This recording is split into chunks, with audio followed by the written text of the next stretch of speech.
तुकाराम मुंडेचा मोठा दणका, 5700 किलो सडलेले आंबे नष्ट, पेढ्यामुळे अन्नबाधा, लाखोंचा माल जप्त। राज्याचे अन्न सुरक्षा आयुक्त तुकाराम मुंडे यांनी safe food safe drugs safe Maharashtra ही मोहीम सुरू केली आहे। या मोहिमेअंतर्गत पुणे जिल्ह्यात मोठी कारवाई करण्यात आली। पुरंदर तालुक्यातील सोनार येथील बोबगाव आंबा प्रक्रिया केंद्रावर 12 आणि 13 जून रोजी विशेष मोहीम राबवण्यात आली। एका विशेष ठिकाणाहून 5700 किलो सडलेले व हलक्या प्रतीचे आंबे नष्ट करण्यात आले, ज्यांची किंमत 2,85,000 रुपये होती। तसेच भेसळीच्या संशयावरून 2,91,000 रुपयांचा 2,431 किलो आंबा पल्प जप्त करण्यात आला असून संबंधित आस्थापनेचा भारतीय अन्न सुरक्षा आणि मानक प्राधिकरण परवाना निलंबित करण्यात आला आहे। अन्य एका ठिकाणी 18 किलो पॅकबंद आणि 710 किलो सुटा हापूस आमरस असा एकूण 73,520 रुपयांचा साठा जप्त करण्यात आला। पुण्यातील वडगाव येथील शेरा येथील एक डेअरी अँड स्वीट दुकानातून खरेदी केलेले पेढे खाल्ल्याने अन्नबाधा झाल्याची माहिती समोर आल्यानंतर प्रशासनाने पेढ्याची तपासणी सुरू केलेली आहे। नमुने प्रयोगशाळेत पाठवले। खबरदारीचा उपाय म्हणून या पेढीचा परवाना लक्षात घ्या, या डेअरीचा परवाना निलंबित करून त्यांना व्यवसाय बंद करण्याचा निर्देश देण्यात आलेला आहे।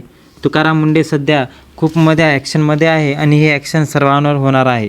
कारण की लक्षात घ्या, नागरिकांनो, तुमच्या जीवाशी आणि आपल्या जीवाशी खेळण्याचा खेळ हा सुरू झालेला आहे।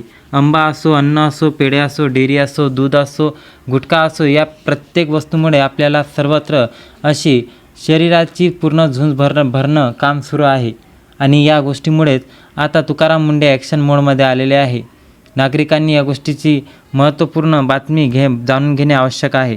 शिरूर तालुक्यातील पाबडी येथे 14 जून राहत्या घरातून प्रतिबंधक अन्नपदार्थाची विक्री होत असल्याने समोर आले। प्रशासनाने कारवाई करून 1,53,000 रुपयांचा साठा जप्त केला।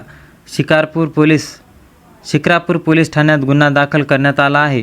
संबंधित व्यक्तीला अटक करण्यात आली आहे। पुणे विभागाचे सहआयुक्त दिवा भोगावडे यांनी स्पष्ट केले की सर्व अन्न व्यावसायिकांना वैध परवाना घेऊनच व्यवसाय करावा। नियमाबाह्य पद्धतीने काम करणाऱ्या आणि ग्राहकांच्या आरोग्याशी खेळणाऱ्या आस्थापनांविरुद्ध यापुढे कठोर कारवाई सुरू केली राहील।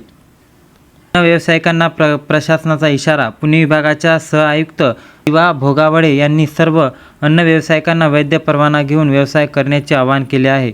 नियमाचे उल्लंघन करणाऱ्या आणि ग्राहकांच्या जीवाशी खेळणाऱ्या आस्थापनांविरुद्ध भविष्यातही कठोर कारवाई सुरू राहणार असल्याची त्यांनी माहिती दिली।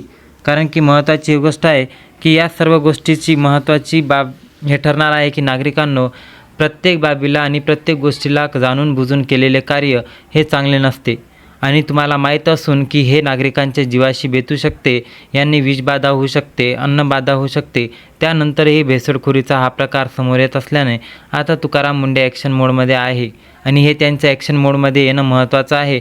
कारण की आज जर या गोष्टी होत राहिल्या तर पुढेसुद्धा त्यांना अथॉरिटी मिळून जाईल आणि या गोष्टीमुळे सर्वत्र ही चर्चा होत आहे की तुकाराम मुंडे यांचा पदभार हा नेहमीप्रमाणे अन्न आणि सुरक्षा प्रशासनाच्याच स्तरावर असावा। त्यांच्या सध्या जर चर्चा सुरू आहे तर ती सर्वात जास्त त्यांच्या बदल्याची सुरू आहे। कारण की कोणतीही कडक कारवाई केल्यानंतर त्यांची बदली केली जाते, परंतु सध्या त्यांची बदलीची चर्चा ही संपूर्ण महाराष्ट्रात केली जात आहे। आता पाहूया पुढे काय होते, कारण की तुकाराम मुंडे हे कोणालाही सोडणार नाही। कायद्याच्या अंदर राहसाल तर फायद्यात राहसाल असं तुकाराम मुंडे स्पष्ट बोललेले आहे। आणि त्याचबरोबर तुम्हाला एक कमेंट करून तुमच्या इकडे घडणाऱ्या अवैध आणि प्रशासनाच्या गोष्टीवर आणि आजूबाजूला काय घडते यावर लक्ष ठेवणे अत्यंत महत्त्वाचे आहे। म्हणून तुमची एक कमेंट या सर्व गोष्टीसोबतच तुकाराम मुंडेंना सुद्धा सपोर्ट दाखवू शकते। म्हणून लक्षात घ्या की कमेंट आणि लाईक करणं आणि या व्हिडिओला शेअर करणं कधीच विसरू नका। अशाच महत्त्वाच्या आणि जनहिताच्या बातम्यांसाठी चॅनलला सबस्क्राईब करा, व्हिडिओला लाईक करा आणि शेअर करायला विसरू नका। जय हिंद, जय महाराष्ट्र, धन्यवाद।